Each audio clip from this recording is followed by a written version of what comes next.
comment j'ai commencé la photo, c'est ici, dans cette rue exactement, que j'ai fait mes premières photos. Moi, je suis arrivé à la photo par la photographie de rue. Je suis un lève-tôt. Je me lève aux aurores depuis toute ma vie, je crois. Et donc, au lieu de rien faire à la maison, je prenais mon appareil et je venais là, dans ces rues-là. T'es de Paris, toi? Ouais. Enfin, 25 ans à Paris. Mais après, je suis aussi un voyageur. Et j'ai été un voyageur toute ma vie, avant d'être photographe. Et dans mon ancienne vie, ce que je faisais avant, je voyageais beaucoup. Et j'ai eu cette pratique de la photographie qui s'est accélérée, accentuée à New York. Parce que j'y allais beaucoup et parce que j'étais tout seul quand j'allais là-bas. Et donc dès que j'avais 5 minutes, 10 minutes ou 2 heures, ou un week-end, j'allais dans les rues de New York et je photographiais tant que je pouvais, quoi. Donc tu as commencé dans la rue et tu es devenu photographe de voyage un peu. T'as bossé Ouais, beaucoup, ouais. Beaucoup. Beaucoup, ouais. T'as bossé pour une agence de voyage, du coup tu es devenu photographe de voyage.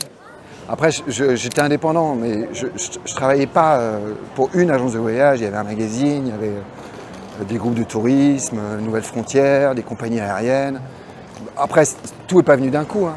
Et en quoi ça a nourri ta photographie? Moi, ça a nourri ma photographie par le volume, parce que j'ai fait beaucoup d'endroits, j'ai fait beaucoup de pays, j'ai fait beaucoup de photos et j'ai fait énormément de volume. Mais si je regarde aujourd'hui, il y a des choses bien, mais je faisais plus des photos pour mes clients en essayant d'imaginer ce qu'eux ils voudraient plutôt que d'arriver avec ma photo et de dire bah voilà, c'est ça que je fais, est-ce que ça vous plaît ou est-ce qu'on arrive à en faire quelque chose ensemble et ça arrivé plus tard. Ah, vous êtes photographe?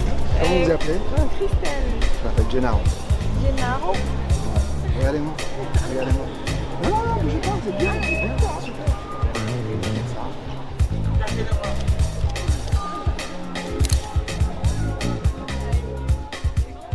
En photo de voyage, tu es étranger partout, mais tu es aussi un peu chez toi partout parce que tu es... tiens, on va là, on va on va voir ci, on va voir ça. Ça n'arrête pas, quoi. Donc c'est un métier nomade. C'est idiot de le dire, photographe, je pense, il y a des photographes qui ne sont pas nomades. Mais photographe de rue. Mais moi, je suis un nomade. Ça fait quelques années que je cherche un truc qui est... Qu'est-ce qui nous rattache à un endroit? Qu'est-ce qui fait qu'on se sent chez soi quelque part? Et ça, c'est un truc qui m'est arrivé quand je suis devenu expatrié. Parce qu'en fait, toute ma vie, j'étais étranger, je voyageais, mais en fait, je prenais juste des bouts, quoi. Et c'est ça, le syndrome de l'étranger, c'est ce truc, ce mec, qu'est-ce qu'il fait? Il est là, ah bon, il vient d'où? Et donc c'est hyper gratifiant, tu vois. Et quand je suis devenu expatrié, quand je me suis installé au Brésil, j'ai eu l'effet inverse, qui était, à Salvador, je suis le français, je suis photographe, et quand je suis à Paris, je suis le brésilien, et je suis chez moi, mais je me sens plus chez moi.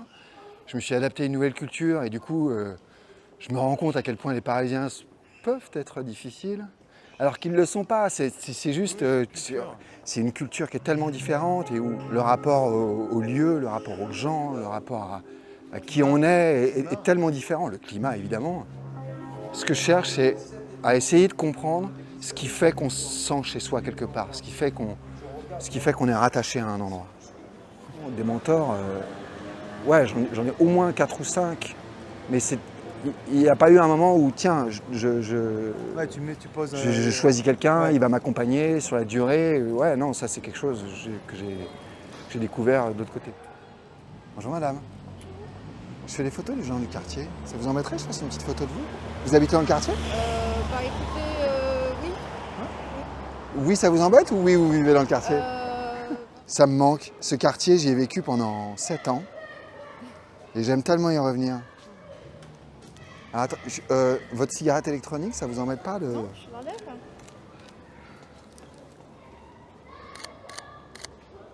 Ah, c'était super. Je crois que je l'ai eu. Ah, elle est belle. Bah, merci. Merci à vous. Au revoir. Au revoir. Mais depuis toujours, j'adore apprendre. J'adore apprendre sur les cultures, j'adore apprendre sur les gens. J'aime profondément ça, en fait, découvrir des trucs. Et en fait, je me suis rendu compte que le meilleur moyen d'apprendre, c'est d'enseigner et de partager. ce qu'on dit parfois en rigolant. Et moi, parfois, je me dis, merde, je suis pas assez photographe, quoi. Tu vois, on dit, ah, bah, celui qui sait pas être photographe, il enseigne. Mais en fait, non, c'est tout l'inverse, en fait. Moi, ça m'a élevé mon niveau d'exigence vis-à-vis de moi-même, vis-à-vis de ma photographie, poser des questions à des photographes. Pourquoi tu fais ça? À un moment, je suis avec mon appareil, mais pourquoi je fais ça, en fait? Ça m'a fait grandir aussi, beaucoup. Et puis surtout, ça m'a fait découvrir que je pense que la photographie, en tout cas la manière dont je la pratique, c'est du partage, c'est du dialogue, c'est une rencontre. C'est un moment que tu vis avec les gens avant d'être une photo. Ou au-dessus d'une photo, de toute photo que tu pourras jamais faire. La super photo, ouais, on la cherche, on a un truc, mais c'est un cadeau et c'est un autre truc. Ce qu'on vit là tous les jours dans la rue ou partout en fait, c'est irremplaçable.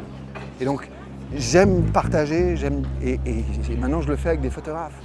Oh, je peux faire une petite photo? Oh, regarde comme t'es élégant, j'adore. Attends, vas-y, viens, vite. Vas-y, reste là. Ouais, super. Ouais, c'était bien. Vas-y, nickel, reste. Parfait, mec, merci. C'est cool. Bah, je crois que la destination, je crois que le lieu, il est rien sans les gens. Il n'existe pas sans les gens. Au moment où je passais professionnel, il y avait ce truc-là où j'avais pas de commande, j'avais pas de truc, je prenais un appareil photo, ok, je vais quelque part, et j'avais ce truc-là où je me laissais porter par les rencontres. Et je fais une photo, je parle à quelqu'un, ça m'amène à rencontrer un groupe, à rencontrer une autre personne, à un truc, et j'allais comme ça de photo en photo, et j'appelais ça le photosurf, où en fait je surfais sur les rencontres, comme si c'était c'était un truc. J'ai vécu des expériences comme ça, mais où je démarre en milieu d'après-midi et je rentre chez moi à 8h le lendemain matin. J'ai passé la nuit dans des trucs incroyables avec des gens que j'aurais jamais rencontrés. Et dans ces moments-là, certains de mes meilleurs amis, je les ai rencontrés comme ça. Et c'est un... Donc, voilà, Tu me dis que la photo, c'est un prétexte pour vivre des trucs. Ouais, c'est un prétexte, une licence pour ouvrir les yeux et regarder, quoi.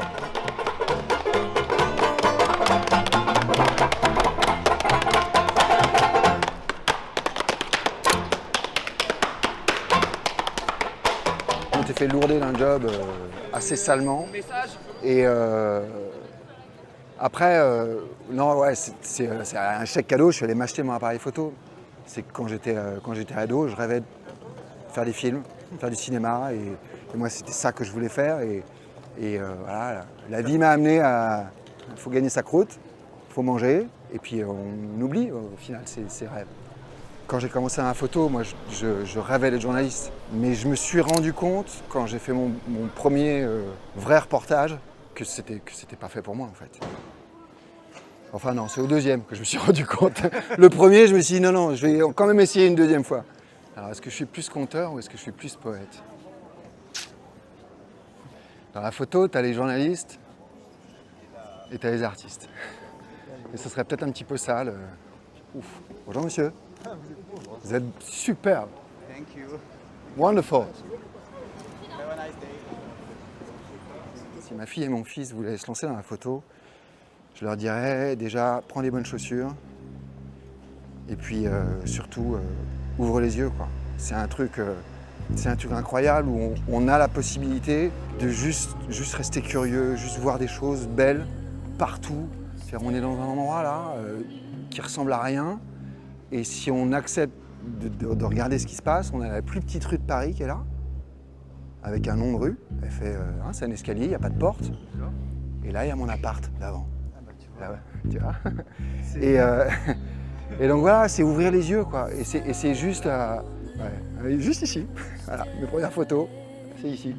Ah bah, c'est Petite rue pareil, j'ai jamais réussi à en faire une bonne photo de ces trucs. On va quand même. On va prendre la plaque, rue des Degrés, la plus petite rue de Paris. Et puis. Et donc voilà, ouvrir les yeux, quoi. C'est surtout être présent et regarder ce qui se passe, quoi. Et rester curieux. Et t'essayes de leur inculquer ça, même s'ils n'ont pas de... Ah, mon fils, il a commencé à faire des photos, hein, ça y est. Ah oui, Ah ouais, ils ont même fait il leur n'arrête premier pas. livre. Ah non, bah oui, on peut se t'es Ouais, con. mon gars. Ouais, je les ai un peu aidés, mais ouais, bien sûr. Ouais, c'est vrai. Je trouve ça rigolo de finir l'interview où tout a commencé. Je pensais pas que C'est ce fou. serait pile poil là, mais C'est ouais. fou. Voilà, ma première photo, ici. I remember I remember the Thursday